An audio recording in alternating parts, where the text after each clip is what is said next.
if you were to articulate something about the use of technology to support you in all of your myriad of businesses, where would you say technology helps you the most, and where would you say it doesn't matter how good this technology is going to be, it's never going to replace good humans in the job? I won't answer that directly right off the bat, but first, the way I can do all this is because the people that I have, both as partners or as leadership or management team, or even employees and staff, they're fantastic, and many of them have been with me for the whole ride.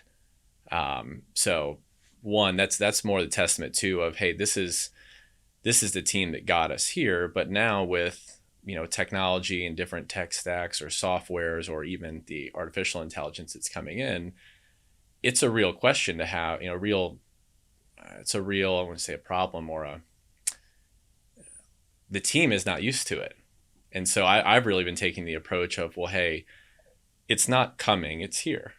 And so we've just gone back through and said, before we look at our staffing plan and maybe we're surging, or maybe like the other company, where the moratoriums shut down that business and really slowed it down, all that change has been an opportunity to recalibrate, both the operational efficiencies in our staff, with our consultants, our vendor management agreements, the technology that we have, to where when you're operating everything smooth, you don't usually think about it. So now looking at, before I even go to AI, it's like, let's just go back to our current technology providers, our current software for a service, and use the downtime not to lay people off, but since I do value those people and they're great, I can't always create business when the interest rates are up to 8 and 9 and things have slowed down.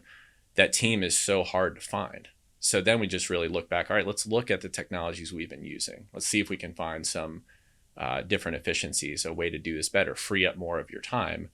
So the next time the next wave starts to come around, we're better suited. We have a greater quality of life.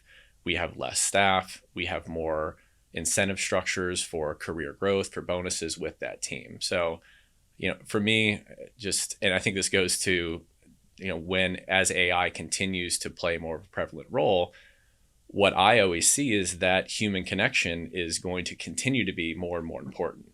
Now, it's not going to be talked about. It's almost going to be taboo because no one wants to talk about the woo-woo mushy, human connection components. But when everybody is, losing their mind with anxiety, and that, they immediately go to their robot to basically help calm them or something like that.